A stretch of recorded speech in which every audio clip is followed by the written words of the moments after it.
Hello, bienvenue dans Créavite Podcast. Je m'appelle Awa, une amoureuse de la création. Sac dans le dos, trépied à la main. Vous êtes prêts? Car je vous embarque avec moi en balade, à la rencontre d'êtres formidables. Ciao. Des passionnés de la vie et de création qui osent, Yang ketemu Nana. Salut Awa. qui expérimentent. Hola, ¿qué tal? Hi there. Qui rit. Et qui rit beaucoup.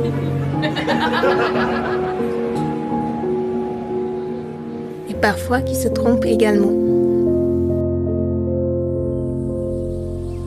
Je tiens à les remercier infiniment pour ces moments magnifiques passés ensemble à co-créer ces interviews. Ouais, trop bien. J'espère que ces moments passés avec nous vous ont plu. Au plaisir de vous revoir bientôt. Mais avant cela, belle écoute. Alors, comme vous le savez bien, je commence toujours par raconter mes rencontres avec mes invités. Aujourd'hui, c'est Florence Mallet qui m'accueille dans sa jolie demeure. Et Flo, je l'ai rencontrée pour la première fois au salon Art 3F et où elle exposait ses magnifiques tableaux. Pour vous donner un petit peu le contexte, Flo est dessinatrice, artiste peintre et professeure d'art plastique. À l'issue de cette première rencontre, tu as été très sympathique. Et je me rappelle, on avait bien échangé, tu m'avais expliqué quelques techniques et tu m'avais laissé ta carte. Du coup, je crois que c'était après le Covid. Je me suis dit, il nous faut faire une activité et j'ai bien envie de commencer avec le dessin. C'est comme ça qu'on avait démarré. Et je me rappelle que ça m'avait beaucoup aidé. J'étais dans une période pas très sympa de ma vie et j'ai énormément apprécié. Donc, merci, je te le dis en vrai. Merci. Et j'ai aussi participé à quelques-uns de tes stages.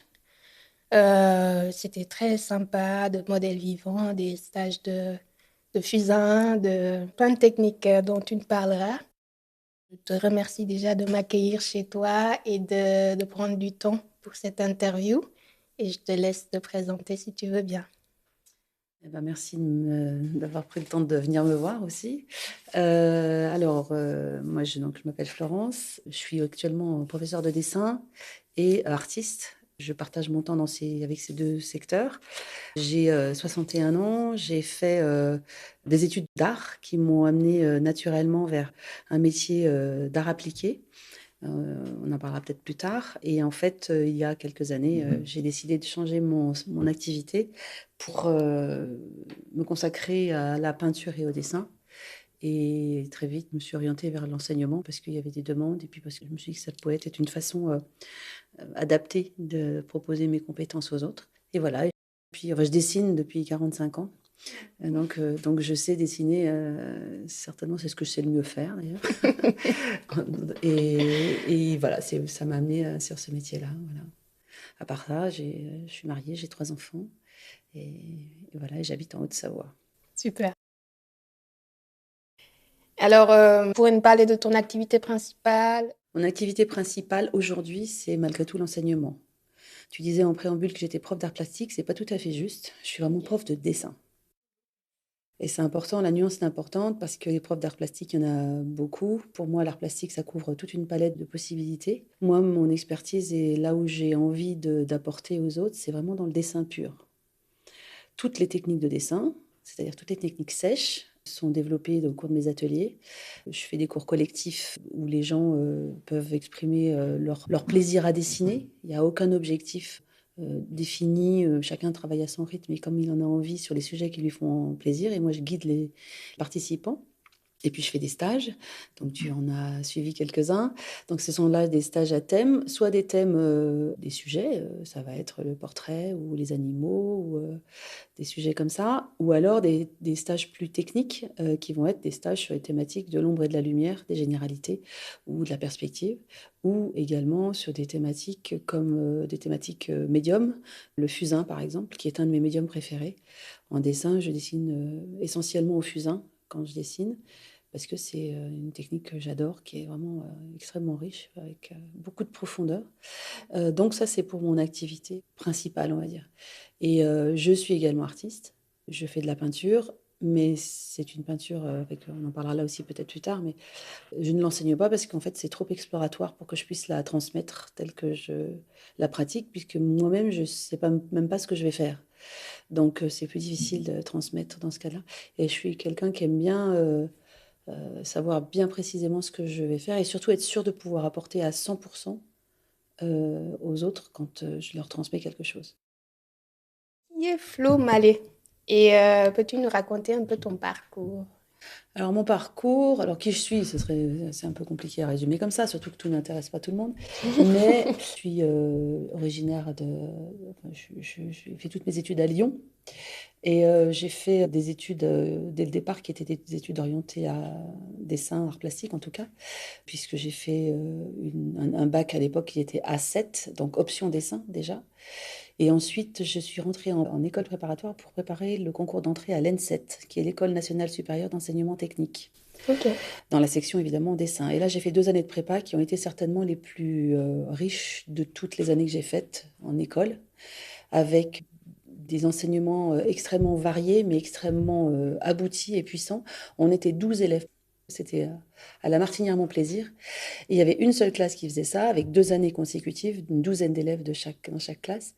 Et pendant 2 ans, j'ai eu 4 heures de modèle vivant par semaine, 4 heures d'anatomie artistique par semaine, 4 heures de croquis d'après le modèle vivant par semaine et 4 heures de modelage d'après modèle vivant par semaine. Et puis, il y avait également de la perspective, très aboutie également, de la perspective descriptive, qu'on enseigne également d'ailleurs en école d'ingénieur. Mais là, elle était appliquée à toute la représentation en perspective, et puis des cours également de français, de langue, et puis d'éco également. Vous avez pas mal de projets de déco extérieur, intérieur, ça faisait partie des thématiques.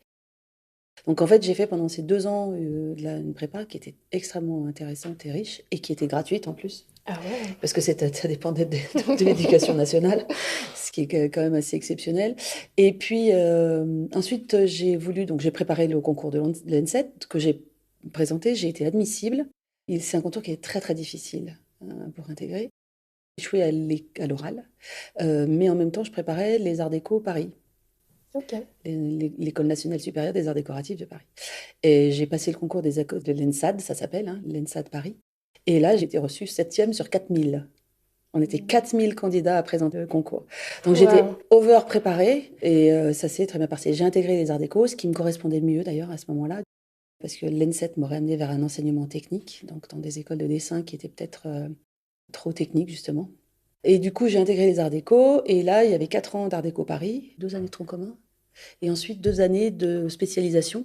Et au bout de la fin de ma période enseignement global, on va dire, où on faisait les techniques, pareil, on avait du modèle vivant, on avait tout un tas de choses, mais moi j'explosais tout parce que avec le passé que j'avais, les autres qui arrivaient d'autres écoles préparatoires n'avaient jamais fait autant.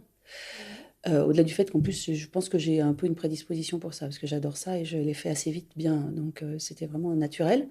Et bien en fait, ensuite, j'ai décidé de m'orienter vers le design produit, métier que je ne connaissais pas avant de rentrer aux Arts Déco. Et ensuite, je suis sortie de l'école avec une belle, fin de promo d'ailleurs, félicitations, etc.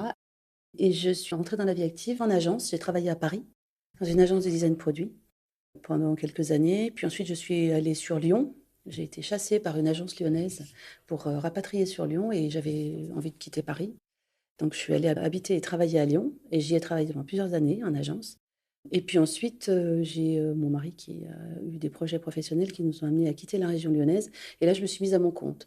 Donc en fait, pendant 10 ans, j'ai été en agence. Et pendant 25 ans, j'ai été à mon compte en tant que designer industriel. Donc designer industriel, je dessinais des produits pour l'industrie et le grand public.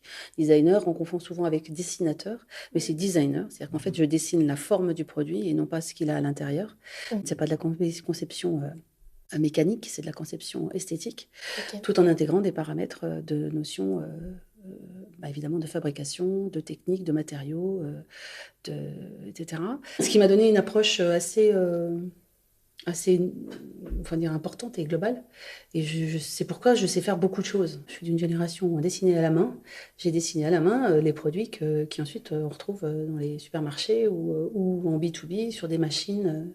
Mais du coup, les produits que tu dessinais, quand tu es designer, tu dessines le design et après, c'est étudié derrière pour voir. En fait, quand tu es designer, on te donne un cahier des charges. On te dit, voilà, je voudrais un couteau pour la restauration rapide qui soit à un tel coût, avec tel matériau, tel modèle de fabrication, parce que nous, on sait faire des couteaux comme ça dans notre usine. Et toi, tu vas dessiner des couteaux qui intègrent ces paramètres. Donc, on a un cahier des charges. Et ça, c'est hyper important parce que le designer ne crée pas à partir de rien. Il crée à partir d'une demande. Ok. Donc, sa connaissance doit être... D'abord, il doit avoir des grandes oreilles pour bien écouter ce qu'on lui dit, et pas dessiner quelque chose qui n'est pas adapté. Et donc, c'est quelqu'un qui est capable de répondre par le dessin d'un objet à une question précise. Les industriels, ils n'ont pas de temps à perdre avec des gens qui leur font des petits couteaux avec des petites fleurs, si ce n'est pas ça qu'ils veulent. Donc, on positionne le produit sur son marché et ensuite, on décide que si c'est un couteau à beurre, il va être d'une certaine façon. Si c'est un couteau pour une cantine d'enfants, il va être d'une certaine façon. Si c'est un couteau à steak pour un steakhouse, il ne va pas être pareil. Et en fait, on est capable de tisser. On ne dit pas « je veux un couteau ». On dit « je veux un couteau qui fasse ça, ça, ça, ça, ça, avec tel processus de fabrication, tel matériau, parce que moi, mon fabricant de couteaux, je sais faire ça et c'est un avantage concurrentiel pour moi et j'ai besoin de développer ma gamme de couteaux à steak ». Et ensuite, on va avoir des dessins qui vont être produits à partir de ça. Donc, le designer, c'est quelqu'un qui sait très bien écouter et qui sait très bien restituer ce que veulent les gens. Et dans la stratégie design, on fait quelque chose que le client attend, quelque chose on pense qui est bien et quelque chose qui est complètement prospectif, qui va être le couteau de dans 10 ans. Ce qui permet d'avoir le choix et souvent le client se rabat sur la solution du milieu parce que ce qu'il a déjà, il sait déjà ce qu'il peut en faire, mais il a besoin d'avoir du couteau de demain, pas du couteau dans 6 ans. Il a besoin du couteau de demain. Donc, c'est vraiment le métier de designer, c'est ça. Et ça, moi, ça m'a permis d'avoir une très bonne compréhension des besoins des autres. Parce que finalement, aujourd'hui, dans mon enseignement, c'est ce que j'écoute, quel est le besoin des autres, et puis d'être capable de répondre de façon claire. Et ça me donne aussi cette exigence d'avoir un cahier des charges. Moi, je travaille bien sur cahier des charges, quand je sais ce que je dois faire, notamment quand je travaille sur commande. Donc voilà, et puis depuis 2018, j'ai arrêté mon activité de designer qui commençait à moins m'enthousiasmer, on va dire, et j'ai décidé de me remettre à faire ce que je savais faire, c'est-à-dire dessiner, en me disant je vais faire ça comme ça, un peu pour le plaisir, je vais créer un peu, etc. Et puis en fait, ça a pris beaucoup de place. Et tu m'avais dit aussi que c'était toi qui avais dessiné tes plans de chez toi. Oui, tout à fait. Et c'est pareil, quand on dessine, quand on se dessiner, c'est pareil. J'ai dessiné ma maison, sachant que j'ai dessiné ma maison avec le concours d'un architecte malgré tout, parce que je ne suis pas architecte. Oui. J'ai cette connaissance tout à fait particulière que je sais quand ma compétence n'est pas suffisante. Et il était hors de question que je dessine ma maison toute seule. J'ai fait travailler un architecte qui était très très ouvert et à qui j'ai fourni un cahier des charges illustré. Donc ce que j'avais fait, c'est que je lui avais créé un livret que j'ai constitué uniquement avec des images de ce que je voulais. Des photos de maisons telles qu'elles me plaisaient, des photos de pièces telles qu'elles me plaisaient, les ambiances, les jardins.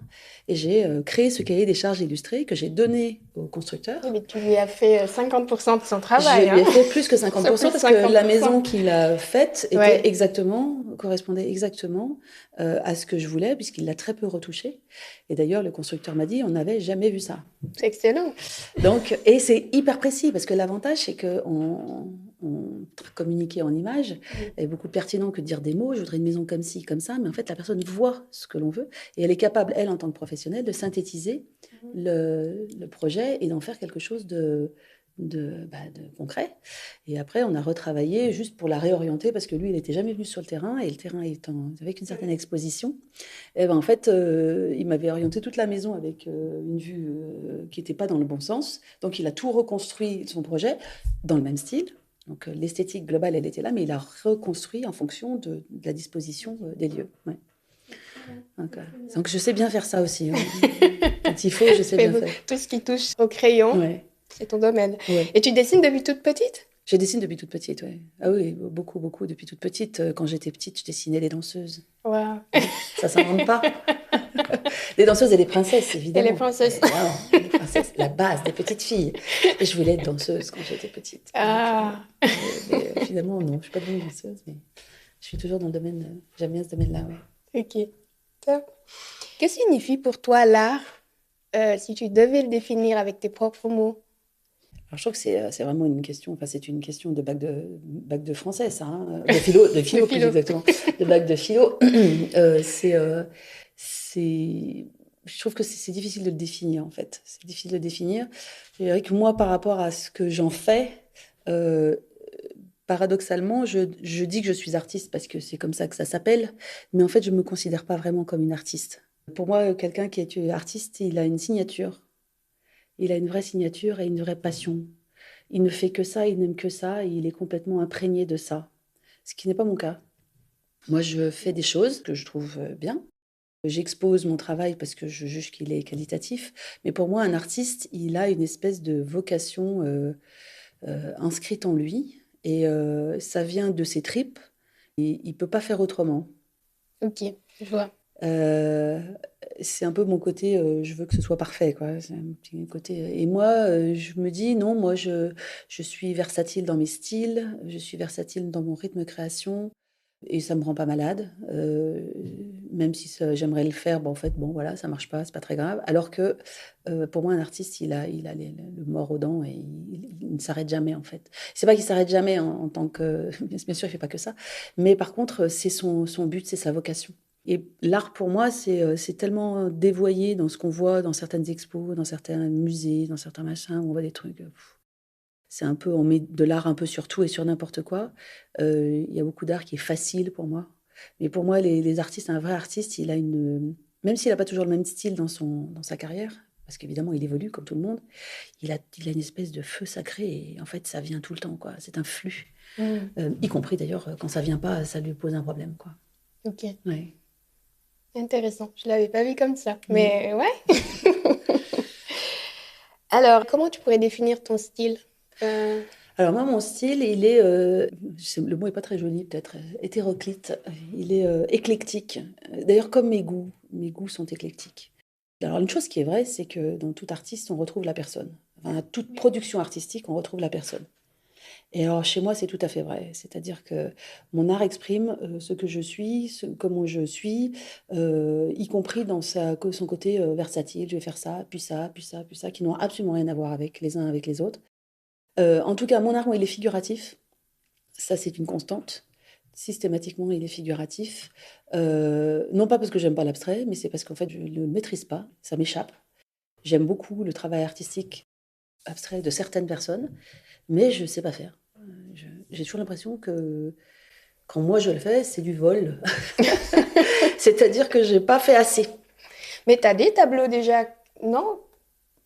C'est vrai qu'il y a toujours. Il y a toujours quelque chose. Il y a pas d'abstrait. Il n'y a pas d'abstrait. Non, c'est que du figuratif. Et ce que j'aime, c'est là aussi, dans ce que je fais, il y a à la fois des choses qui sont euh, finies et des choses pas finies. Ok. J'aime mélanger le côté, la justesse, par exemple, anatomique, puisque je travaille beaucoup sur le corps, c'est une de mes thématiques préférées. J'aime travailler la justesse anatomique et toujours enlever des choses. De toute façon, je pense que ça aussi, il y a tout. J'aime pas l'art hyper réaliste, par exemple. Je trouve que c'est une prouesse technique, mais je suis pas sensible à ça. Ouais, c'est très bien fait, mais ça m'intéresse pas. Ok. Ça m'intéresse pas parce qu'on a tout dit. On dit tout. Et moi, j'aime bien quand on ne dit pas tout. J'aime mieux la suggestion que de tout dire. Et sans me vanter, je suis capable de faire un bout de travail hyper réaliste. Voilà, mais je m'ennuie profondément. Et ça n'est que de la représentation. La qualité d'un regard, de l'observation. D'ailleurs, on le fait en école d'art, ça, du travail d'observation, de matière. On prend du bois, on va dessiner du bois super bien. Mais ça, c'est un exercice pour moi. Donc, dessiner un visage hyper bien avec tous les petits détails, les pores de la peau, tous les poils, machin, alors, je m'ennuie à mort, quoi. Et j'ai quand même un travail qui est réaliste, parce que je déforme pas. Par contre, il y a toujours une part de ce que je fais qui disparaît dans l'image, et c'est ça qui me plaît. Il y a du mouvement, quoi. Alors, il y a aussi l'énergie, toujours, et ça aussi, ça transmet bien ce que je suis moi. Il y a de l'énergie, parce que je suis quelqu'un qui suis bien tonique, bien énergique, un peu speed, et j'aime ce mouvement, cette énergie qui se dégage de ce que je fais. Il faut que ce soit vivant, ouais. Y compris d'ailleurs parfois quand c'est statique. Il faut qu'il y ait quelque chose qui vibre. Quand je fais des sujets qui sont plus statiques, il faut que ça bouge à un endroit, quoi. Et je pense aussi que le fait qu'il y ait du non fini quelque part, ça laisse aussi au spectateur la possibilité de voyager dans ce que je propose. Tout lui dire, c'est comme regarder un super paysage avec quelqu'un qui commente à côté à ton oreille sans te laisser ressentir. Et je trouve que c'est problématique. Oui, je comprends. Chacun a sa perception. Les gens qui sont touchés par ce que je fais, ben, souvent c'est parce qu'ils sont à l'unisson. C'est souvent le cas d'ailleurs dans l'art. Hein. On est touché par ce que l'on est soi-même quand on voit le travail de quelqu'un d'autre. C'est parce que ça se réfère à nous, comme dans la vie. Et en fait, le principe, c'est ça. C'est comment je fais. Et j'essaye pas de plaire à tout prix, même s'il y a toujours le côté chez moi qui veut être juste. Je dis souvent la phrase, on peut ne pas aimer ce que je fais, mais on peut pas dire que c'est faux. Je suis totalement d'accord. Voilà. Il y a des gens qui aiment pas, mais il y a personne qui... On pourra pas dire que c'est mal fait. Non, non, non, non. Voilà.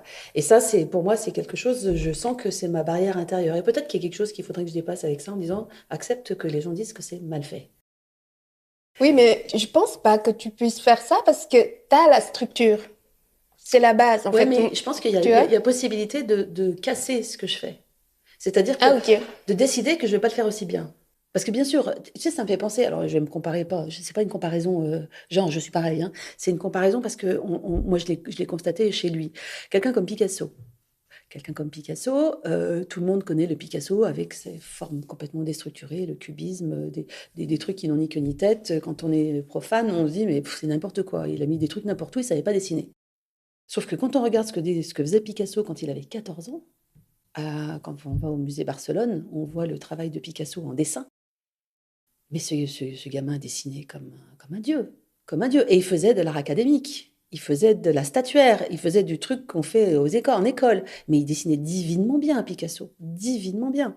Simplement, il avait passé le stade où c'est bon, j'ai plus à prouver à qui que ce soit que je sais dessiner, je sais dessiner.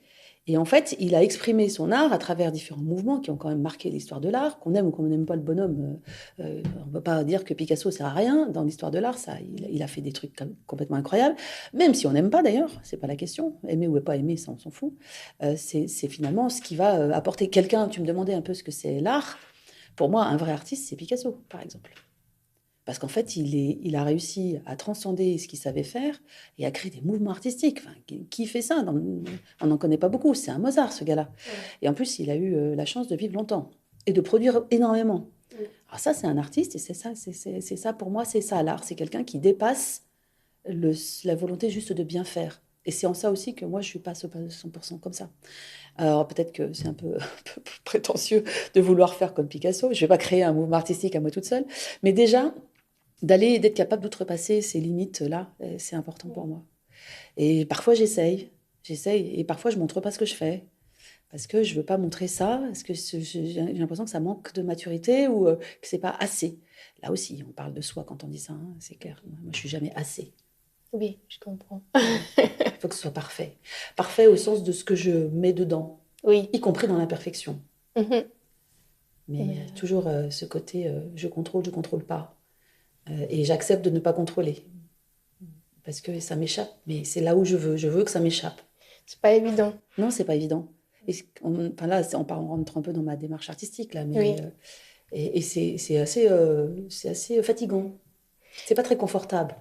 Tu sais, j'ai pris des cours avec toi. Hein, et la première chose que tu m'as appris, c'est la base, c'est la structure. Pour moi, en tout cas. Parce que je suis quelqu'un de très libre et en fait, j'aime pas du tout le cadre, j'aime pas du tout les structures, les règles. Et j'ai dû apprendre. Là, ça doit faire juste peut-être 1 an ou 2 où j'accepte d'avoir des règles dans ma vie et de m'imposer des règles. Mais pour moi, si je fais, par exemple, quand je regarde mes tableaux, mes dessins, tu sais, je sais pas si tu te rappelles, mais la première fois que je t'ai montré mes dessins un peu réaliste de visage, tu m'as tout de suite recorrigé. Là, ça va pas, tu vois, la structure du visage, ce qu'il faut respecter et tout. Il y avait rien qui était cohérent, en fait. C'était beau à voir avec les ombres et les lumières, mais structurellement, ça tenait pas, tu vois. Tu voyais tout de suite qu'il y a quelque chose qui n'allait pas. Par contre, ça, si je le montre à quelqu'un qui n'est pas du tout dans le dessin, il va me dire « Waouh, c'est magnifique et tout ». Et en fait, j'ai appris à voir ça maintenant.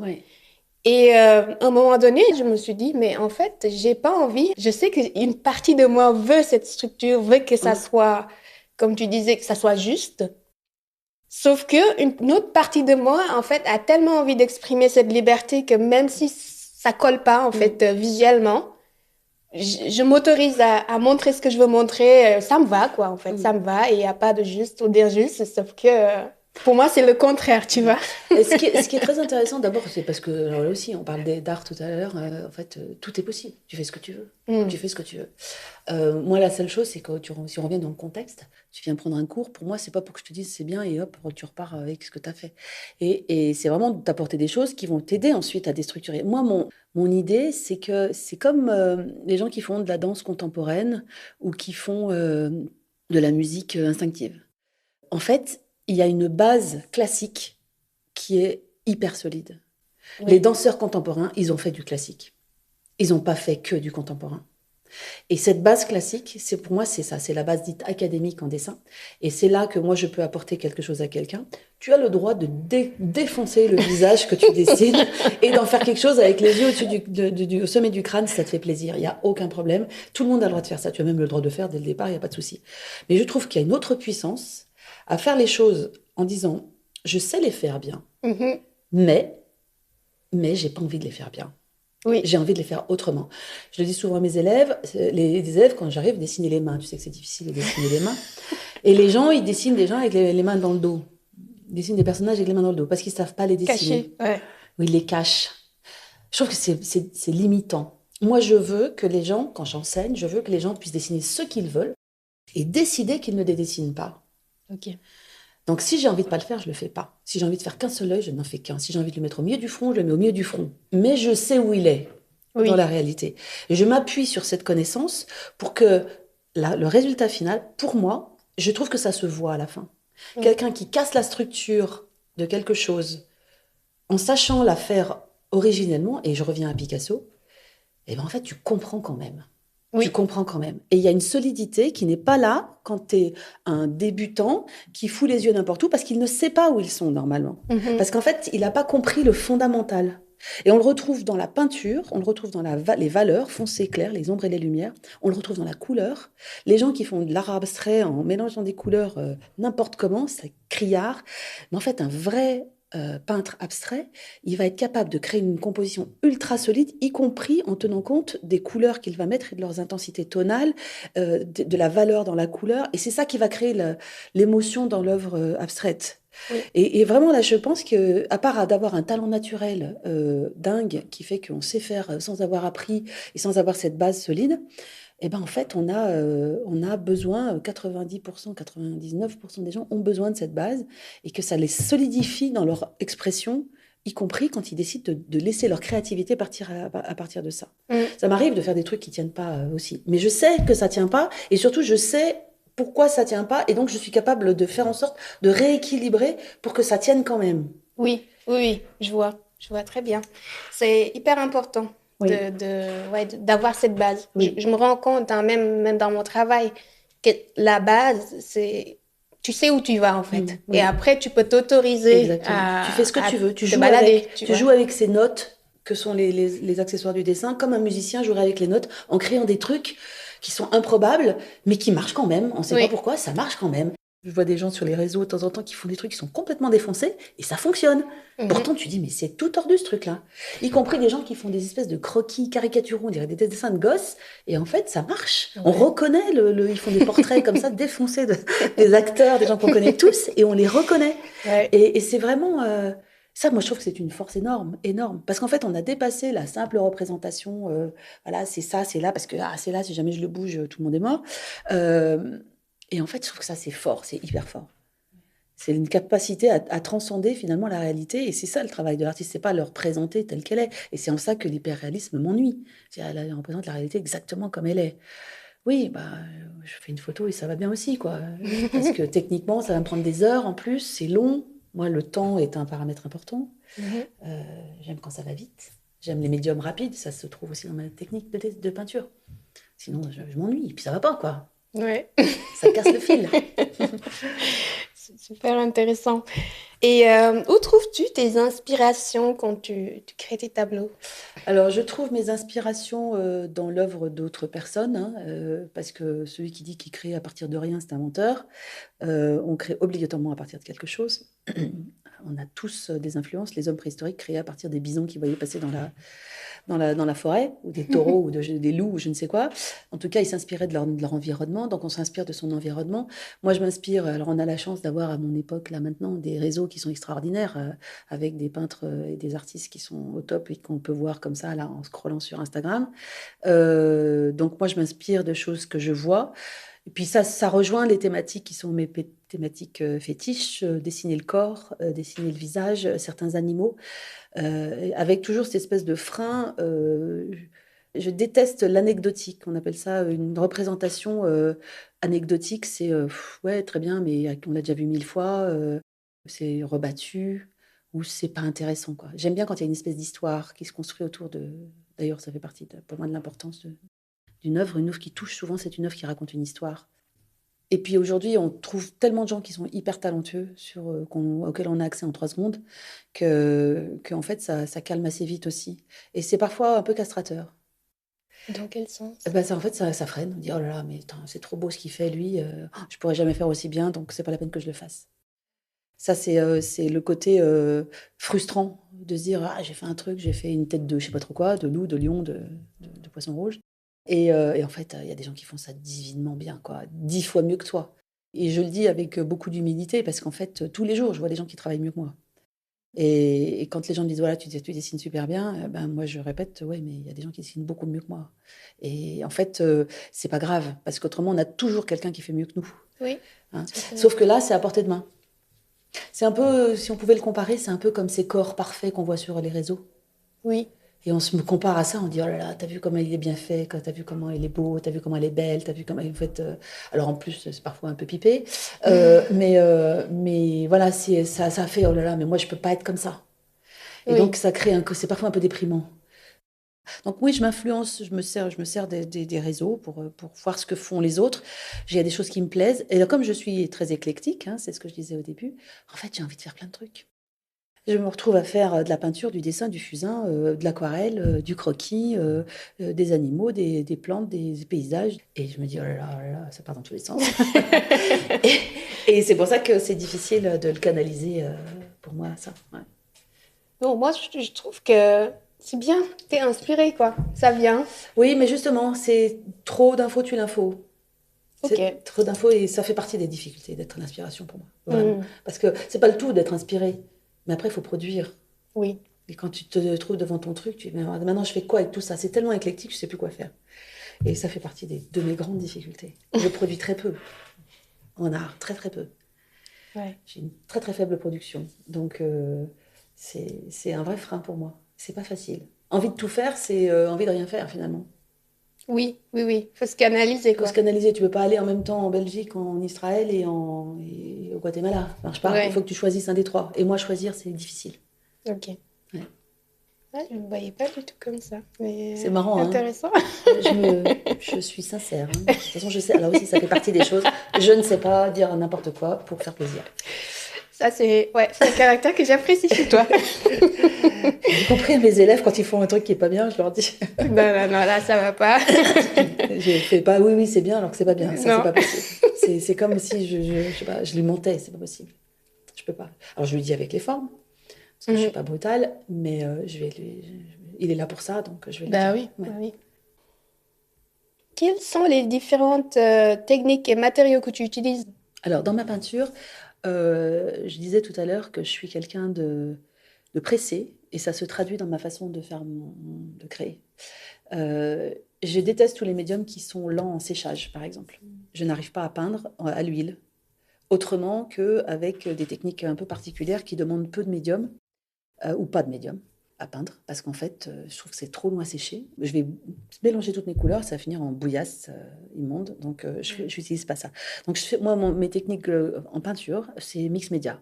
C'est-à-dire, je vais avoir souvent une base acrylique, parce que l'acrylique sèche vite, en plus je peux accélérer avec le séchoir à cheveux. Je vais partir sur des techniques de dessin, qui vont se passer soit avec des dessins du crayon de couleur, si jamais je veux intégrer de la couleur, soit même avec des craies grasses, des craies à l'huile, que je vais ensuite étirer avec de la térébenthine, par exemple, ce qui me permettra de passer par un processus qui sera au-delà de la peinture. J'aime pas mélanger mes couleurs. En peinture, je n'aime pas prendre mes tubes de couleurs et faire mes mélanges. J'aime pas ça, c'est trop long. C'est trop long, ça m'ennuie. Voilà, je préfère mélanger directement sur la toile. Et pour mélanger directement sur la toile, c'est difficile avec la couleur en tube. Donc, je le fais avec mes craies de couleur. Et ensuite, je vais venir étirer et peindre avec de la térébenthine, par exemple. Ah ouais. Qui va mélanger mes médiums. C'est le cas dans plein de mes dessins. Je vais également travailler avec du dessin, parce que c'est vraiment mon expertise. Et que je vais ensuite étirer, c'est pareil, avec de la térébenthine, ça marche assez bien, pour que ça se mélange et que ça fasse comme si c'était de la peinture. Tout ce que tu vois au mur, là, c'est globalement, les personnages, c'est au dessin. Oui. C'est du dessin et c'est pas fait... Enfin, je travaille avec le pinceau, mais je viens pas amener de la couleur avec le pinceau. Ok. Et je fais parfois ça, quand même, parce que je peins aussi, mais pas sur ces techniques-là. Je travaille sur toile globalement, mais je peux travailler sur panneau bois. Il existe des panneaux bois enduits avec un gesso hyper lisse. J'ai fait un ou deux travail avec ça. Là, c'est super intéressant comme matériau. Et ça donne des rendus presque aquarellés. Les gens me disent, mais c'est de l'aquarelle, mais en fait, c'est de l'huile. Et c'est une huile que j'ai utilisée avec pas de médium quasiment, donc juste avec le solvant, l'huile va sécher assez vite. Ok. En fait, c'est en ça. Mais quand je commence un travail, je ne sais pas ce que je vais faire, en fait. Oui. En revanche, je fais beaucoup. J'ai un processus qui, malgré que j'aille aller vite, est très lent dans ma création artistique. Soit c'est à la prima, c'est-à-dire que je vais faire un truc en une séance. Soit je vais ça va rester 6 mois sur le truc, quoi. Ok. Et notamment dans mes fonds. Je vais poser des fonds, puis je vais revenir dessus. J'aime bien quand il y a de la matière, quand il y a de la sous-couche. J'ai fait des toiles, sur certaines toiles qui sont au mur, il y a plusieurs choses dessous. Que tu as effacé, que j'ai enlevé. Enfin, je ne l'ai pas enlevé d'ailleurs, je viens par-dessus. Ouais. Je faisais, quand mes enfants étaient plus jeunes, je leur faisais des dessins sur des toiles, des grandes peintures sur des toiles. Un jour, j'avais fait un dragon pour mon fils, etc., qui voulait mettre dans sa chambre. Je lui avais dessiné peint un grand dragon. Et évidemment, maintenant, il a 30 ans, il s'en fout un peu, ton dragon. Et en fait, j'ai repris la toile, qui était une grande toile, hein, et je suis revenue par-dessus, et j'ai fini avec des pigments, des machins. J'ai fait un fond, et j'ai fait une grande danseuse, qui était vendue d'ailleurs. Une grande danseuse et le propriétaire ne sait pas que sous la danseuse il y a un dragon. Je pense que quand je serai morte et que les archéologues de la peinture viendront gratter mes peintures, ils diront, mais vous avez vu, elle avait dessiné un dragon en dessous.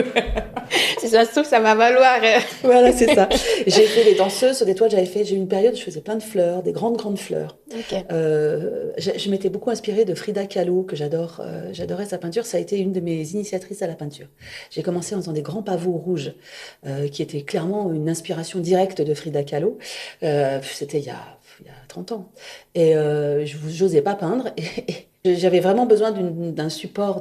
Et j'ai adoré ces fleurs, ces grands pavots rouges de Frida Kahlo. Et je les ai dessinés.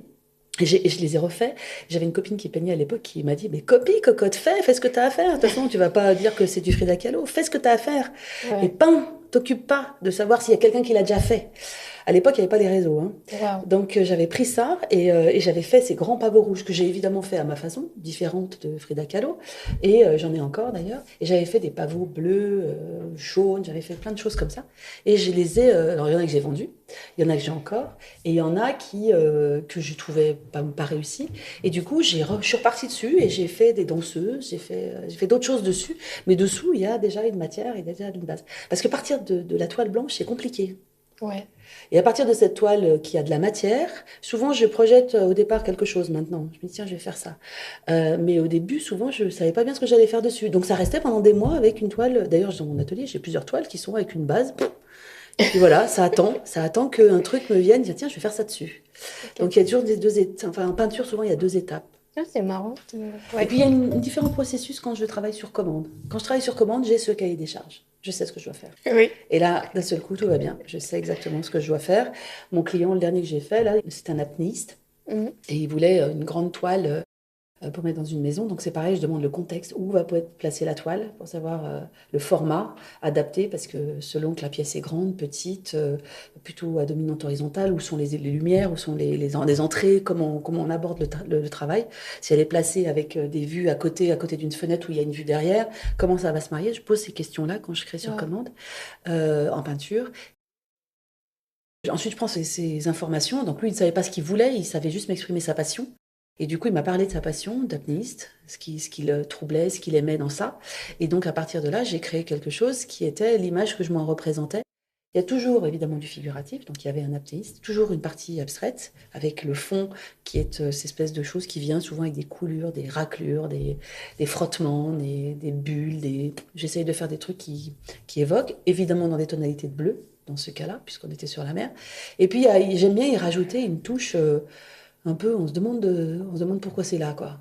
Ouais. Et là, en l'occurrence, j'avais fait une espèce de ligne verticale qui correspond à la ligne de vie des apnéistes. Et en fait, ce côté, voilà, il est entre deux eaux. Là, on ne sait pas s'il monte ou s'il descend.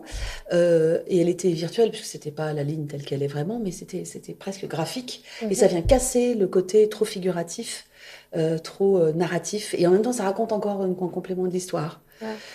C'est un peu la mort, je suis attirée vers le bas parce qu'il y a un côté un peu suicidaire dans les apnéistes. Ils viennent se coller à un endroit juste où on meurt, hein, si on y reste une seconde de trop. Donc c'est quand même extrêmement risqué. Puis il y a la vie qui est en haut avec la lumière. Enfin, c'est une belle allégorie de la vie et de la mort. Hein. C'est un sport extrême malgré tout, même si tout le monde ne le pratique pas en sport extrême. Et voilà, donc en fait, j'aime bien là d'un seul coup, j'ai une histoire qui se met dans ma tête et je raconte cette histoire à travers ce que je fais. Je l'ai fait aussi sur un portrait une fois, sur une personnalité pour expliquer ce qu'elle était, etc. Et c'est pareil, à ce moment-là, tout prend place comme un puzzle. À tel point que parfois, quand je travaille en démarche créative, je me dis, je vais me raconter une histoire. Mais je n'y crois pas tellement moi-même. Il faudrait presque que quelqu'un me la raconte. Ah oui? Ouais, quand il me raconte l'histoire, En fait, autrement, c'est comme si je la construisais de toutes pièces en me disant, je vais faire ça, mais... En fait, je me dis, non, mais c'est bon, c'est pipeau. En fait, tu traduis. J'ai l'impression que tu transcris ce qu'on te dit en dessin. Oui, ça rejoint mon métier. Oui. De designer. Alors, ça paraît bizarre et trivial de dire ça, mais c'est ce que je faisais. On me demandait de dessiner un siphon de lavabo. Franchement, pas de quoi s'éclater. Hein. Mais en fait, c'était ça. J'arrivais à visualiser. En tenant compte de toutes les contraintes techniques et du contrainte du marché, j'arrivais à voir ce que je pouvais faire. Et je dessinais des choses qui étaient la traduction, effectivement, de ce que me demandait mon client. Et quand je travaille pour un client en peinture, je fais pareil. Sauf que je l'exprime à travers une œuvre picturale. Et là, je vais décider en fonction, je vais choisir mes images, je vais travailler avec le portrait de la personne, et puis je vais combiner des éléments et essayer de les structurer et de les composer, parce que c'est hyper important, la composition dans l'œuvre, c'est 80% du travail, parce qu'en fait, une œuvre bien composée, c'est magique. Il y a des équilibres qui se créent et d'un seul coup, c'est stable. Autrement, c'est instable et c'est désagréable à regarder, involontairement, hein, quand c'est pas maîtrisé, parce qu'il y a des gens qui font volontairement des choses déstabilisantes. Mais voilà, cette histoire de composition, elle est tellement forte.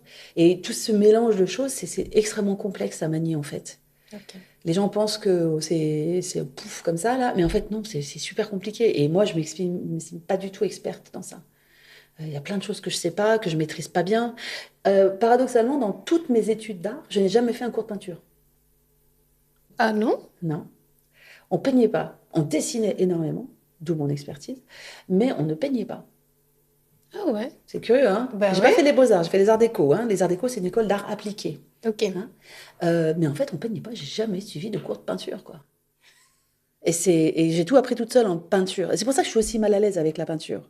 Peinture pure, hein? J'entends patouille, tambouille, je mélange mes couleurs, etc. Donc j'ai évidemment fait des histoires de la couleur, j'ai appris des choses, mais vraiment des sessions d'études de la peinture, j'ai jamais fait.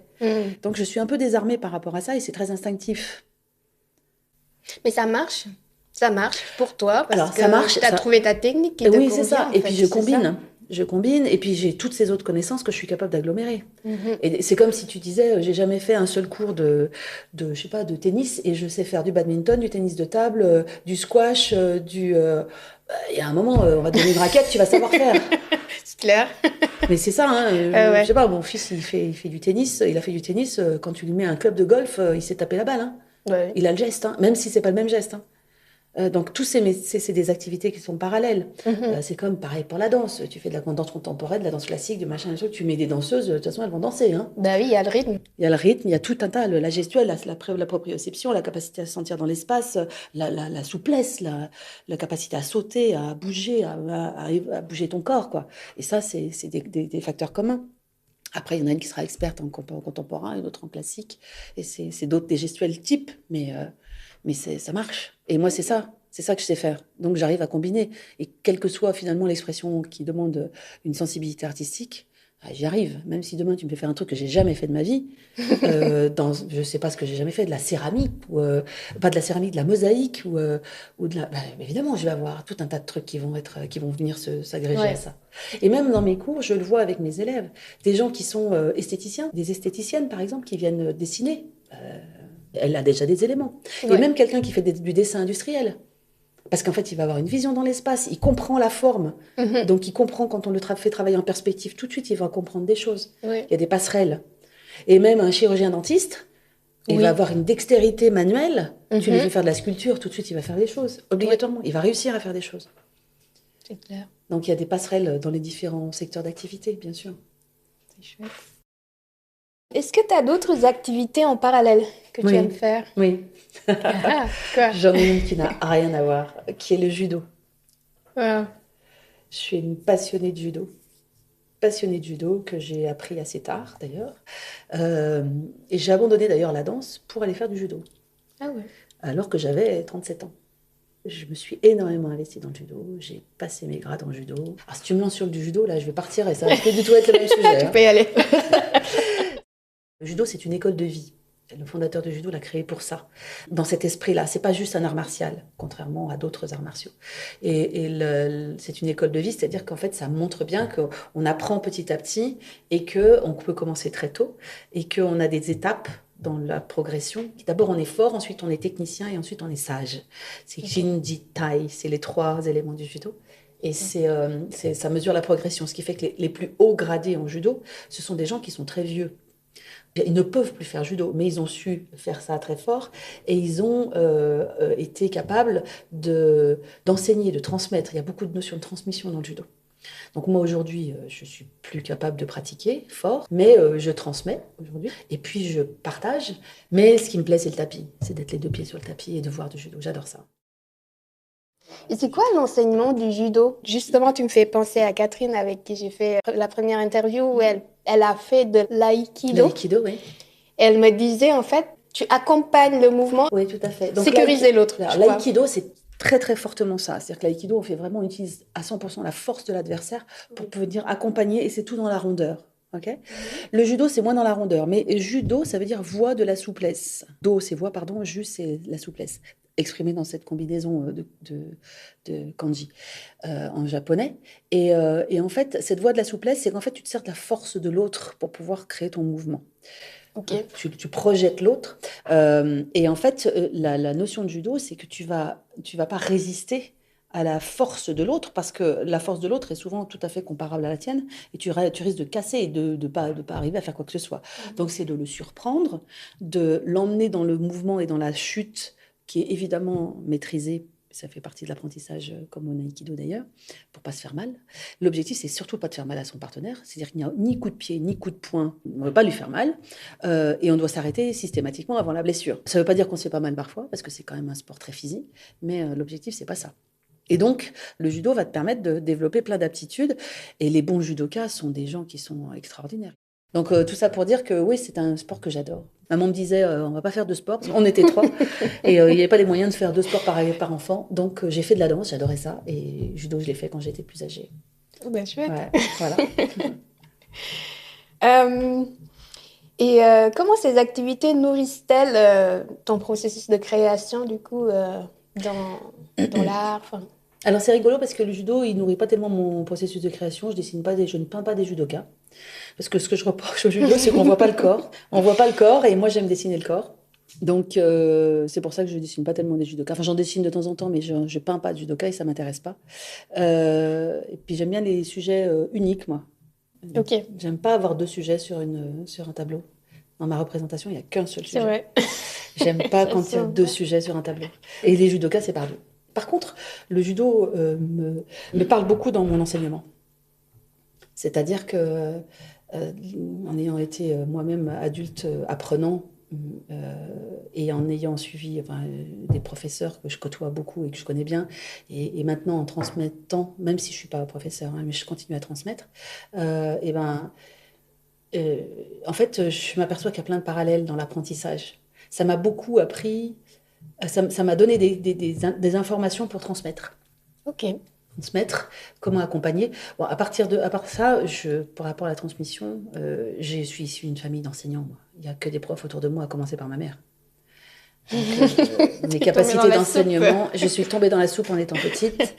Ma mère, ma grand-mère, ma grand-tante, mon grand-père, en fait, ils étaient tous enseignants. Mes oncles, mes tantes, mes cousins, mes cousines, plus âgés que moi, sont enseignants, instituts, etc.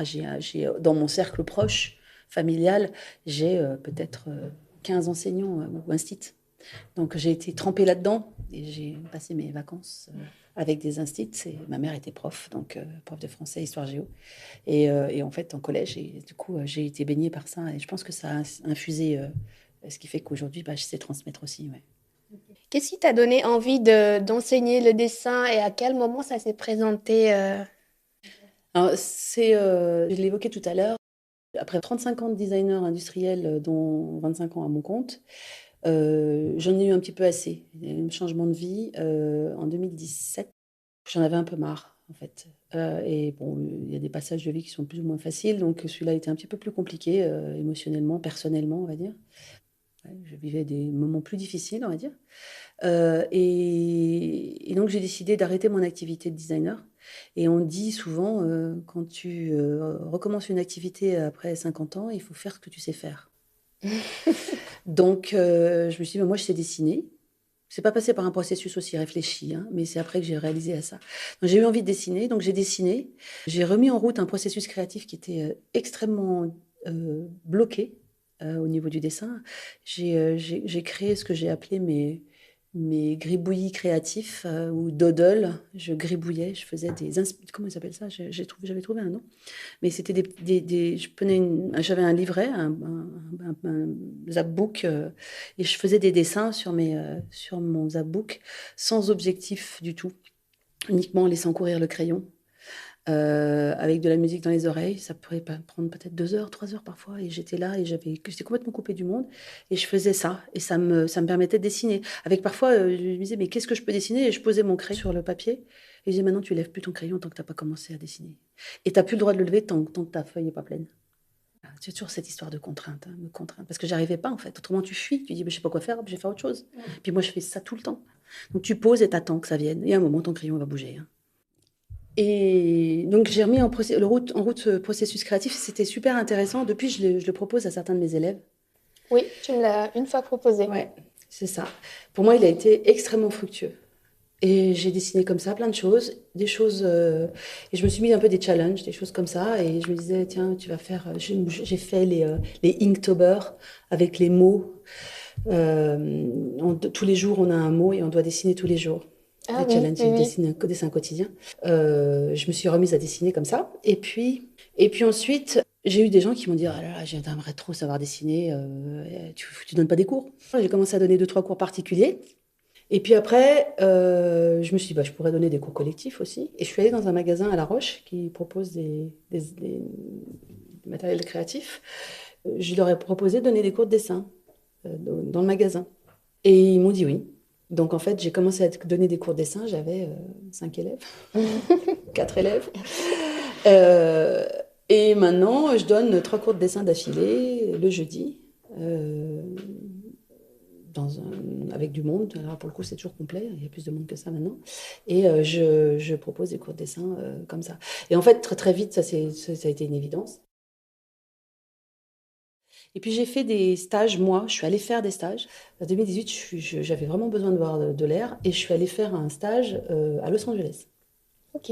Je suis partie loin, chez un mec qui propose un stage qui s'appelle Casey Beau, qui fait partie de mes inspirations fortes. Et j'ai fait un stage de peinture à l'huile. avec lui. Et ça a été vraiment très, très dépaysant. Donc, j'ai fait là-bas, je suis allée faire du judo à Los Angeles. Wow. À Hollywood Dojo, ça s'invente pas. Et je suis allée donc faire du judo. J'ai revu une amie que j'avais pas vue depuis une éternité, qui est une amie qui avait fait ses études avec moi, qui habite là-bas. Et j'y suis allée toute seule. C'est la première fois de ma vie que je faisais un voyage toute seule.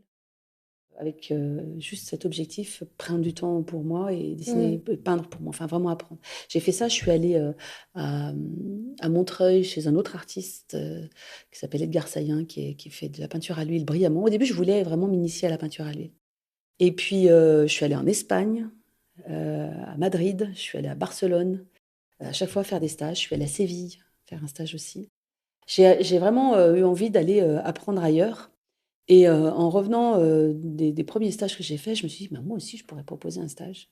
J'ai commencé à donner des cours de dessin collectif en 2019, début 2019. Et j'ai fait mon premier stage de dessin en 2019 aussi, en juillet 2019, portrait. Ok.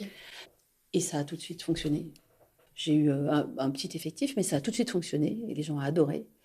Et surtout, j'ai eu envie de créer un format de stage qui soit vraiment comme moi j'avais envie. Je voulais un format où les gens soient en cocoon, dans un bel environnement. Je voulais pas une salle des fêtes un peu sinistre. Enfin, je voulais un truc joli, quoi. Et j'ai fait ça chez moi, puisque j'ai la chance d'avoir une belle maison. J'ai poussé les meubles et j'ai installé tout le monde. J'ai mis des petites... J'aime bien quand les gens sont accueillis, quand c'est un cocon, quoi. Ah, c'est vrai, j'imagine que ça... Mais oui. Tu l'as fait, donc c'est ça que je veux. C'est hyper important. Ouais, c'est hyper important. Puis c'est un cocon à la fois studieux et bienveillant. On est là pour dessiner, on est là pour travailler ensemble, pour créer ensemble des choses. C'est pas, tout le monde papote, tout le monde babole. Non, non, on est vraiment sur notre sujet. C'est une bulle, c'est une vraie bulle. J'ai envie que ce soit comme ça. Et je l'ai fait exactement comme je voulais. Et je continue à le faire depuis 2019. Donc oui, j'en ai fait beaucoup.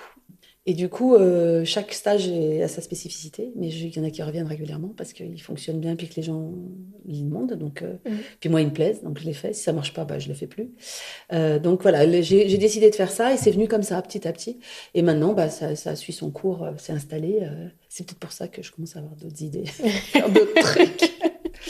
Toujours. As-tu une approche pédagogique particulière ou une philosophie d'enseignement? Alors, je pense qu'on en a déjà un petit peu parlé à travers ce que j'ai raconté, hein. Moi, ce que j'aime, c'est avoir donc des élèves qui sont impliqués dans ce qu'ils font. Donc, dans tout ce que je propose, les gens, ils ne sont pas là par hasard. Ils viennent et c'est ciblé. Je propose des cours à la séance, quand je prends des cours collectifs, parce que moi, c'est ce que j'aime. J'aime pas avoir un abonnement à l'année et puis de me dire je suis obligée d'y aller. Donc si je veux venir, j'y vais. Si je veux pas venir, j'y vais pas. Je paye pas quand je viens pas. Et l'avantage, c'est que comme ça, c'est clair. Je ne veux pas des gens qui viennent par obligation. Donc ça fait partie des choses qui sont importantes. Et je veux des gens qui... Alors c'est pareil, je veux des gens, ça fait un peu bizarre de dire ça, mais en fait, c'est là où je sens que je m'épanouis le plus et que je suis le plus capable d'apporter. Des gens motivés. Et puis des gens... ma philosophie, c'est bienveillance et en même temps sérieux. Je veux qu'il y ait une forte base académique. Je veux que les gens apprennent. Dans tous mes stages, c'est pas on vient là et chacun fait ce qu'il veut et on dessine, on sait pas trop. Non, moi, il faut que les gens ils repartent en ayant appris quelque chose. Et pas uniquement de m'avoir regardé faire. Peut-être que c'est un tort d'ailleurs, parce qu'en fait les gens apprennent beaucoup en regardant faire. J'ai mis longtemps à m'en apercevoir ça. Pourtant, moi, j'apprenais beaucoup en regardant faire les autres. Hein. Mais en fait, je n'osais pas faire parce que j'avais peur qu'ils trouvent qu'ils perdaient leur temps. Ça évolué. Au début, je montrais jamais. Ou je touchais pas leur dessin. Puis je me suis aperçue après que c'était ridicule. Il y a des gens qui me disaient « Ah, mais c'est comme ça que tu tiens ton crayon quand tu dessines. » Ah oui. Ben oui. Et en fait, en le faisant devant eux, ils voient mon geste, ils voient plein de choses qu'on n'a pas besoin nécessairement de décrire. Donc, c'est toujours avec une part d'apprentissage. Il faut vraiment qu'il y ait une partie pédagogique dans mes interventions. S'il n'y a pas la partie pédagogique, j'ai l'impression que je n'ai pas fait correctement mon travail. Et puis, c'est aussi beaucoup.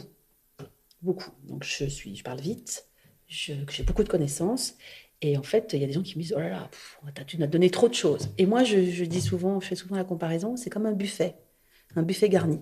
Tu ne fais pas un buffet garni en tenant compte de celui qui mange le moins. Tu fais un buffet garni en fonction de celui qui peut manger le plus. Il faut que tout le monde soit rassasié. Celui qui mange moins, il prend moins. Mais tout le monde aura mangé. C'est pareil quand je fais du sport. Ou pour moi, il faut donner plus. Et après, chacun prend ce qu'il a à prendre. Oui. Et ça, c'est important pour moi dans ce que je fais, notamment dans mes stages. Et celui qui me dit, t'as donné trop de choses, je lui dis, mais c'est pas grave, t'es pas obligé de tout prendre. Tu prends ce dont t'as besoin. C'est ça que les gens, ils oublient. Qu'ils ont aussi leur libre arbitre de choisir ce qui Oui. les intéresse. C'est plus, voilà, m'adapter à ce groupe et parfois, effectivement, me limiter dans ce que je veux donner. Ok. Et puis, je suis toujours en train de rectifier. J'ai fait des stages plusieurs fois et je regarde toujours et je les modifie toujours. Je les fais toujours évoluer, c'est jamais la même chose. J'ai plein de trucs. Là, mon prochain stage, c'est dessiner le visage au fusain. Waouh, ça doit pas être simple. Ouais, mais quelqu'un comme toi, ça irait, hein, ça va. Tu sais, Ouais. t'as fait déjà plein de choses, non, il n'y a aucun problème. Mais j'ai apprécié le fusain. Je sais pas pourquoi, mais et puis c'était très contraignant dans le sens où on n'avait pas le droit de faire de traits. Ouais. Pour moi, c'était le plus compliqué. Pas de traits, pas de crayon, pas de. Ouais. Mais ça se fait. Ouais, ça se fait. Et puis surtout, c'est là aussi, c'est comme quand tu vas dans un restaurant étoilé. Tu t'attends pas à manger de la même façon que ce que tu as, et de la même chose que quand tu vas dans ta pizzeria préférée. Tu dois accepter ce côté un peu déstabilisant. On me demande de faire des choses ou de procéder d'une certaine façon, j'ai pas l'habitude. Et c'est vrai dans toute discipline. Si jamais tu fais comme tu fais d'habitude, mais fais-le chez toi. Bah oui. T'as pas besoin de venir le faire avec quelqu'un d'autre. Moi, je fais du trait si je veux. Personne, rien n'est interdit. Simplement, c'est t'obliger à faire des choses. Avec des gens qui ont du mal, hein, dans des stages, il y a des gens qui sont très... ils passent des mauvais moments parfois. Mais le principe, c'est sur plusieurs jours, un ou plusieurs jours, mais il y a toujours un moment où ça va bien. Et puis, si ça coince, je décoince. Mais l'idée, c'est vraiment d'aller explorer des choses qu'on n'aurait pas osé explorer tout seul. Donc, c'est exactement ça. Tu parles de ça en fusain, mais ça peut être vrai dans plein d'autres domaines. Hein. Oui. Il y a des exercices que je fais faire à certains. Ils me disent de dessiner de la main gauche. Déjà, ils disent, mais qu'est-ce qu'elle me demande au secours? J'arrive déjà pas de la main droite. Ils s'aperçoivent qu'ils dessinent encore mieux de la main gauche que de la main droite. Mais tu sais que ça marche. Mais bien sûr. J'ai essayé, je dessine mieux avec la main. Bien sûr, parce que tu fais pas la même chose. Tu vas dessiner autrement. Et puis, ça va exprimer autre chose. Dessiner à l'envers. La main à l'envers, c'est fabuleux, dessiner à l'envers. Mais les gens, ils disent, mais c'est impossible. Mais en fait, ils dessinent mieux à l'envers qu'à l'endroit. Ouais. Parce qu'en fait, leur cerveau, là, j'ai lu Betty Edwards, si on dessinait avec le cerveau droit. Et c'est toi qui m'en as parlé de ce bouquin. Non, c'était une fille qui était... chez Raoul. Chez Raoul. T'étais à côté de nous quand elle en a parlé? Oui. Et je l'ai pris, ce livre, et j'ai honte parce que je l'ai toujours pas à chaque fois. Ah, mais c'est un monument, ce bouquin. Moi, j'ai pris... Alors, l'avantage, c'est qu'il y avait plein de choses que j'ai lues que je savais, mais ça m'a confirmé que c'était juste. Il y a plein d'exercices que j'utilise maintenant, qu'elle fait faire, qu'elle explique, que je fais faire, moi, à mes élèves. Et notamment le fait de dessiner à l'envers. Mais c'est magique, ce truc-là. Ouais. C'est magique, parce qu'en fait, on chante le cerveau qui raisonne et qui est intelligent, le cerveau gauche, là, qui sait tout, là, celui notre petit censeur qui dit non, ta main, elle n'est pas droite, ton œil, il n'est pas droit, là, et qui empêche l'autre de regarder. Oui. Donc, non, ça marche super bien. Non, mais relis-le, alors. Je vais le lire. Ouais. En tout cas, prends le temps. Tu verras, tu vas apprendre des choses qui vont te parler. Ok. Quel type de demande reçois-tu souvent pour des personnes qui souhaitent apprendre le dessin? Je reçois des demandes de gens qui disent qu'ils ont fait ça quand ils étaient jeunes et qu'ils adoraient et qu'ils ont arrêté et qu'ils ne savent pas comment s'y mettre. Je reçois des demandes de gens qui disent j'adore dessiner mais j'ai jamais le temps parce que j'ai mes 3 enfants et j'ai mon mari et j'ai machin. Donc du coup, le fait de venir en cours, ça leur fait une bulle à eux et il n'y a personne qui vient leur dire maman, qu'est-ce qu'on mange ce soir? J'ai des gens qui viennent pour un projet soit scolaire. Ils sont étudiants, des collégiens, des lycéens qui veulent intégrer des écoles d'art. Donc, qui continuent qui dessinent, soit pas du tout, soit qui dessinent un peu à l'école. J'ai des gens qui auraient toujours aimé savoir dessiner, mais qui n'ont jamais osé. J'en ai énormément. Avec des gens qui pleurent quand ils dessinent, notamment en cours particulier. J'ai des gens qui disent je suis nulle, mais j'aime ça. Et qui soit s'en foutent, soit sont tout coincés par ça. Mais en fait, ils n'ont jamais appris. J'ai coutume de dire, si tu avais fait autant de dessins que tu as fait d'heures de maths dans ta scolarité, tu serais une bête en dessin. Ouais. C'est beaucoup plus facile de dessiner que de faire des maths. C'est beaucoup plus facile que de faire beaucoup de choses. Et surtout, je n'enseigne qu'aux adultes et aux ados. Je n'enseigne pas aux enfants. Et chez les adultes et chez les ados, il y a la motricité fine. Ils savent dessiner, ils savent écrire. Donc, ils savent dessiner. Okay. Tu sais faire un O, tu sais faire un A, tu sais faire un T, tu sais dessiner. C'est simplement qu'on n'a jamais appris à faire ça. Donc, et quand on a envie des yeux, une main, moi je sais faire. Et même j'ai eu un monsieur qui est venu en cours particulier, il était malvoyant. Ah ouais. Il faisait du fusain Et il était malvoyant, il est venu prendre un cours de particulier. Quand il m'a téléphoné en me disant, je voudrais prendre un cours particulier, mais est-ce que vous saurez faire des choses avec moi parce que je suis malvoyant? Je lui dis, oula, je ne sais rien parce qu'il faut quand même ça, quand même, pour Ouais. voir. Et en fait, je lui dis, mais vous faites déjà? Il me dit, oui, oui, je fais déjà. Bah, je vais, si vous faites déjà, on fera avec ce que vous faites déjà. Et oui, bien sûr. Donc en fait, il ne faut même pas avoir des yeux très très forts. Ok. Donc c'est Intéressant. vraiment, ce qui est le plus important, c'est d'avoir envie. Hein. Avec l'envie, moi, on fait tout. Hein. Parce Mhm. qu'en fait, on sait faire plein de choses, plein de choses. Et du coup, j'arrive à répondre à plein de choses comme ça. Et puis j'ai des gens qui sont en reconversion professionnelle, qui veulent venir tatoueurs, j'en ai eu au moins 4, qui sont depuis tatoueurs d'ailleurs, qui sont venus prendre des cours. Ok. Donc ça, j'ai des gens comme ça, ou en déco, en n'importe quoi, des gens qui ont envie de se perfectionner. J'en ai une qui voulait faire de la bijouterie, donc elle est venue là, dessiner des bijoux. Donc elle est venue, elle a pris des cours de dessin, et puis voilà. Génial. Ouais. Et comme mes cours sont adaptés à chacun, chacun fait ce qu'il veut. Mhm. Donc si la personne me dit, bah, moi j'ai envie d'apprendre à dessiner des objets parce que je voudrais être designer, bah, évidemment, je sais faire, quoi. Ok. Je vais donner ses instructions à lui. Dirais-tu que le dessin ou l'art en général a un pouvoir thérapeutique? Oui, bien sûr, évidemment. C'est même pas moi qui le dis, c'est tout le monde. Bien sûr, c'est un pouvoir thérapeutique à la fois pour celui qui le fait et pour celui qui le regarde. Donc c'est vraiment un double pouvoir thérapeutique, ouais, bien sûr. Bien sûr, et puis là, je disais à l'instant, hein, les gens qui pleurent pendant un cours de dessin, parce qu'en fait, ça réveille des choses qui Ouais. sont enfouies, ça réveille des douleurs, ça réveille des blocages, ça réveille des critiques, ça réveille énormément de choses. Mhm. Et puis, c'est même pendant le temps où ils y sont.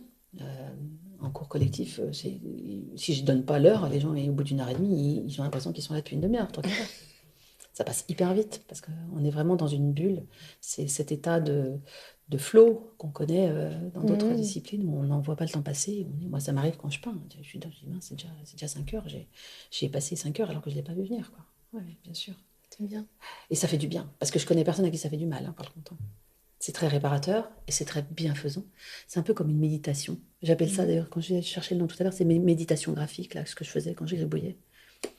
J'étais plongée dans mon truc, j'étais partie dans mon trait, et que ce soit de l'abstrait, du n'importe quoi, parce que pour le coup, je faisais des choses qui n'étaient pas nécessairement figuratives. En fait, il n'y a pas besoin de savoir dessiner pour faire ça, c'est ça que je veux dire. Mhm. C'est plus mettre la main en mouvement et tracer des choses, des formes. Et ça, c'est puissant. Très Et puissant. puis on s'autorise juste pour des personnes qui sont toujours en train de faire quelque chose. Mm. Ça te pose, hein, Ouais. je trouve. Et ça n'a même pas besoin d'être utile. Ouais.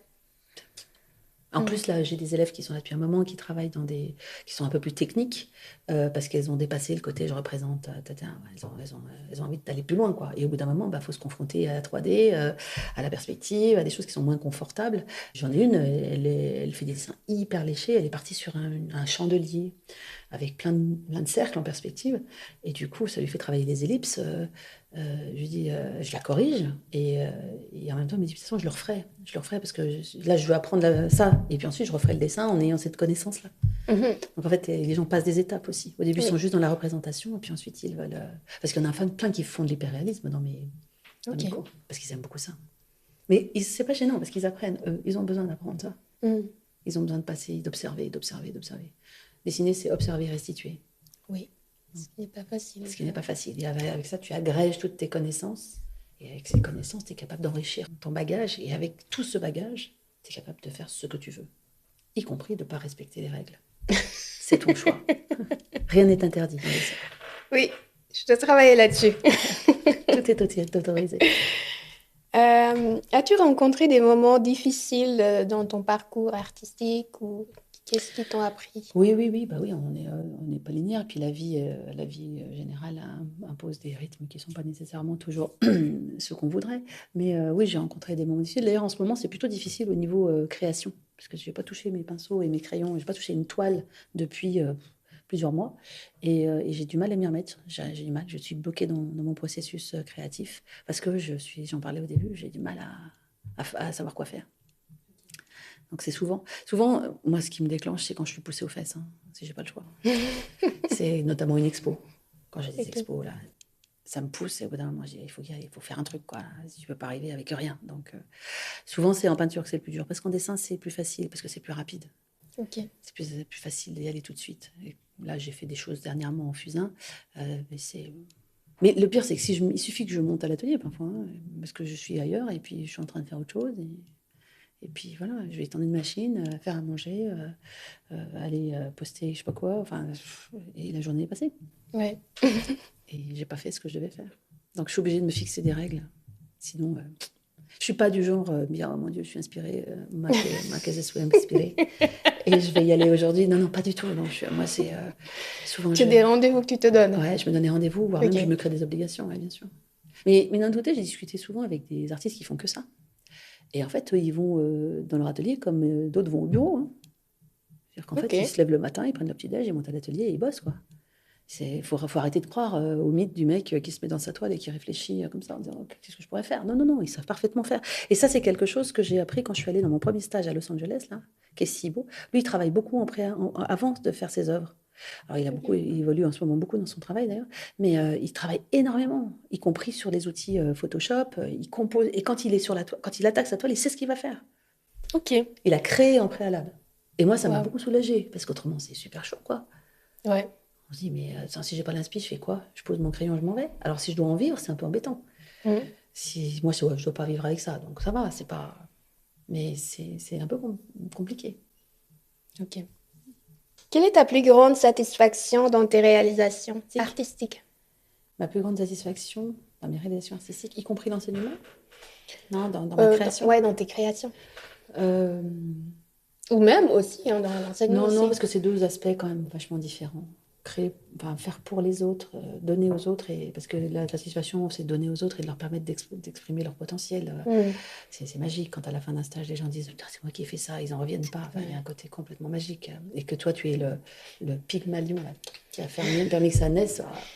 Tu te dis, ça sert à quelque chose, quoi. Donc ça, ce sont utiles, au sens propre, vraiment.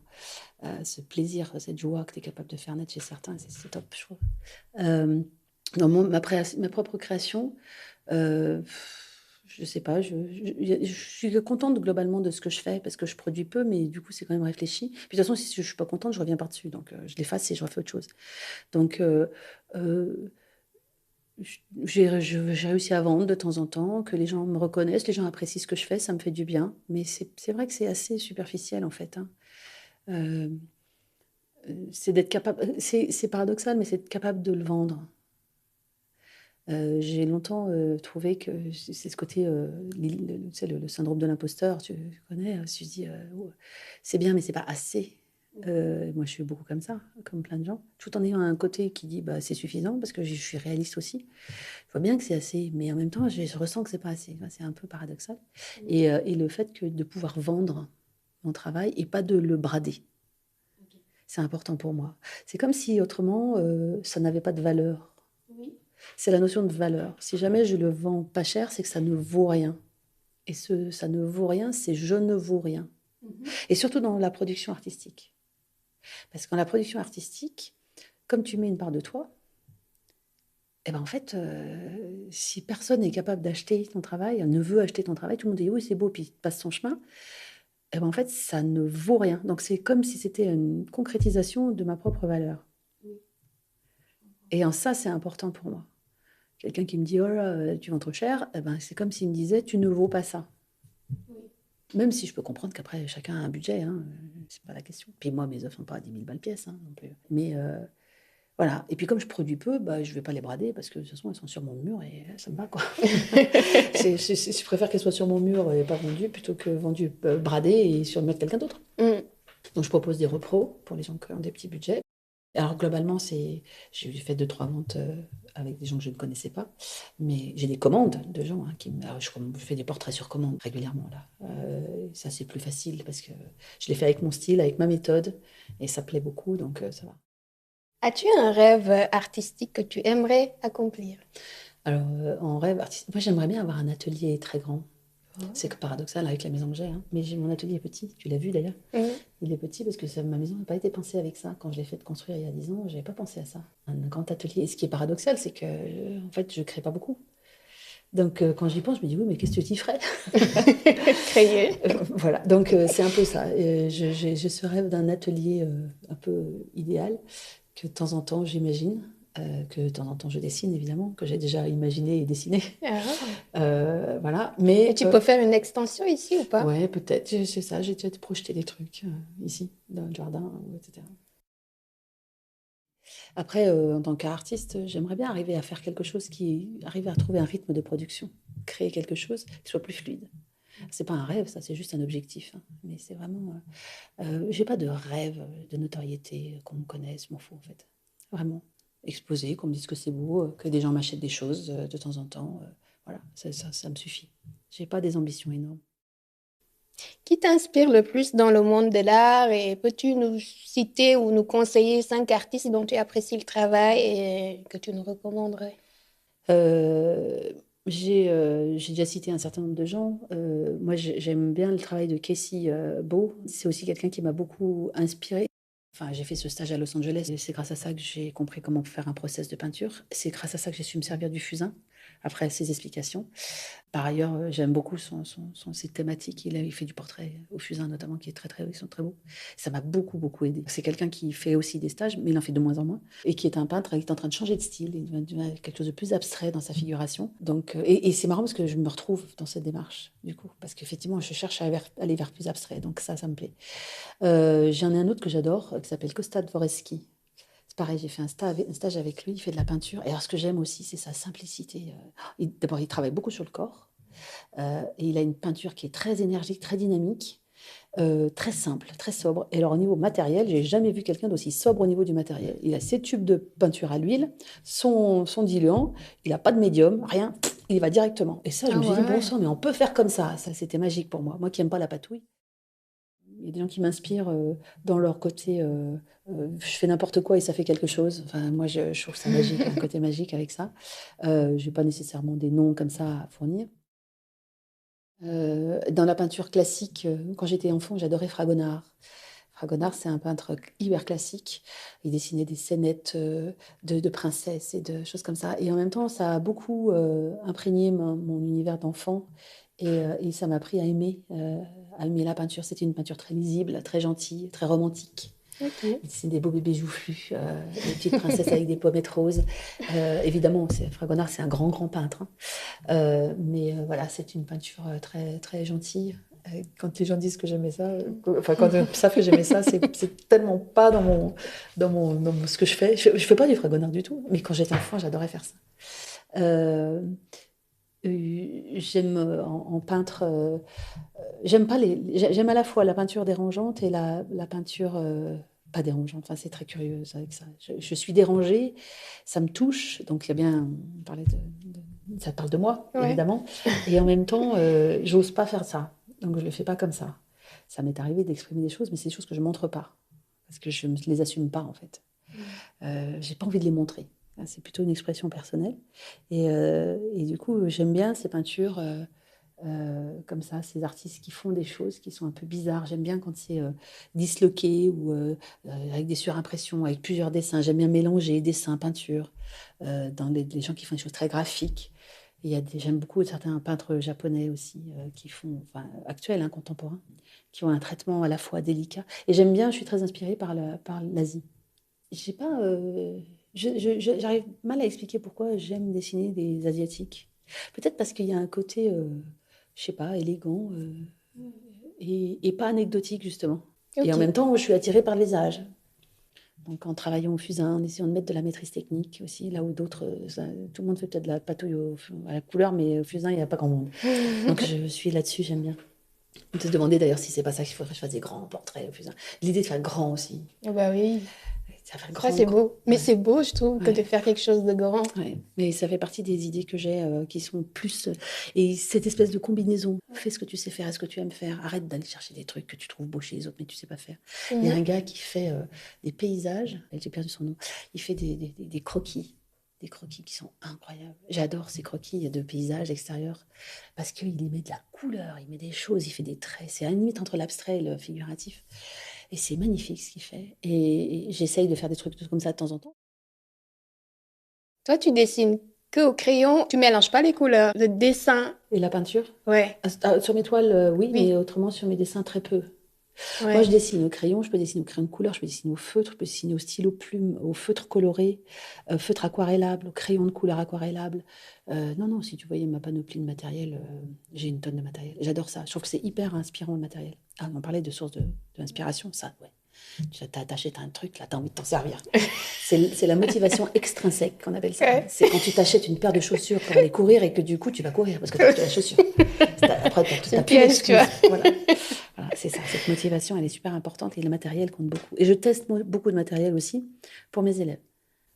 Parce que je veux pouvoir leur proposer des choses. Et les bouquins, c'est pareil, j'en ai reçu 3 la semaine dernière de bouquins sur la perspective. Hein. Domaine que je connais et je suis capable largement de l'enseigner. Hein. Mais je cherche des façons d'expliquer encore plus clairement.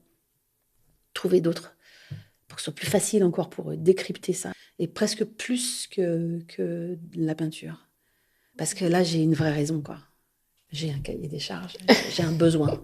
Le besoin, il est là, la demande, elle est là. Donc, je vais chercher, je vais gratter, dire, ah tiens, je leur pourrais leur expliquer ça comme ça aussi. Parce qu'il y a des gens qui ne comprennent pas certaines notions. Comment je peux faire pour leur faire comprendre?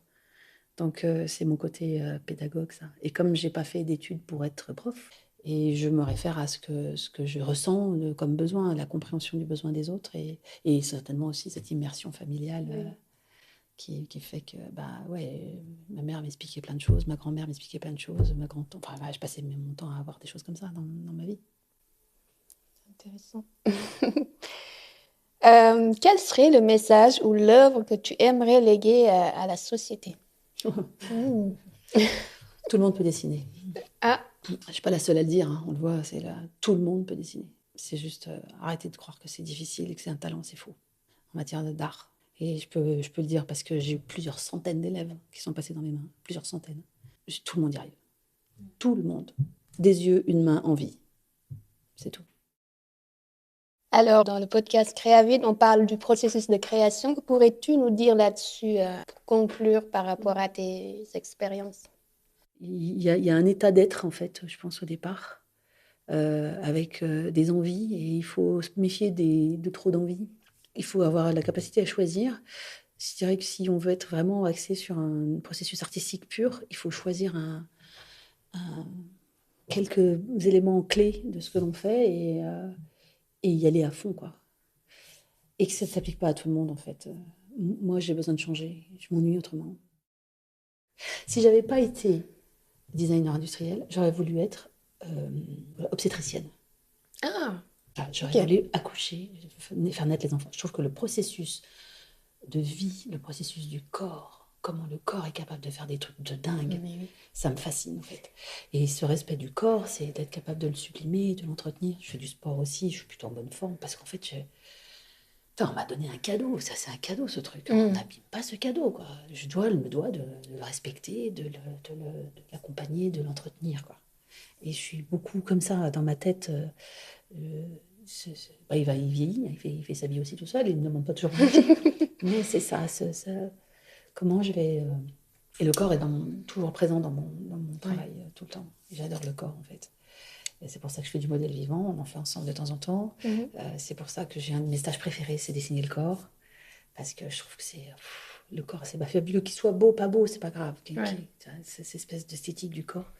Et ce vivant, ce côté, ça pulse là, et on le retrouve dans tout un tas de pratiques, la méditation, le yoga, le sport. C'est moins son aspect que son côté vivant, énergique. J'aime beaucoup le muscle, mais en fait, c'est pas que. J'aime cette tension, c'est ce que j'aime dans la danse. La danse, c'est la sublimation du corps en mouvement. Parce que dans les autres disciplines, il n'y a pas l'esthétique du geste autant. Là, la visée est esthétique. C'est le seul objectif. Dans le sport, la visée n'est pas esthétique. Parfois, le geste est magnifique, mais ce n'est pas l'objectif. Et ça, j'aime. Super, merci Flo. Et puis, où est-ce qu'on peut te retrouver sur les réseaux sociaux? Alors, j'ai un site web, c'est malais-art.com, art avec un S. Sur les réseaux, j'ai Instagram. J'ai 2 comptes Instagram. J'en ai un pour moi qui présente mon travail, qui est Flo-Malais-Art.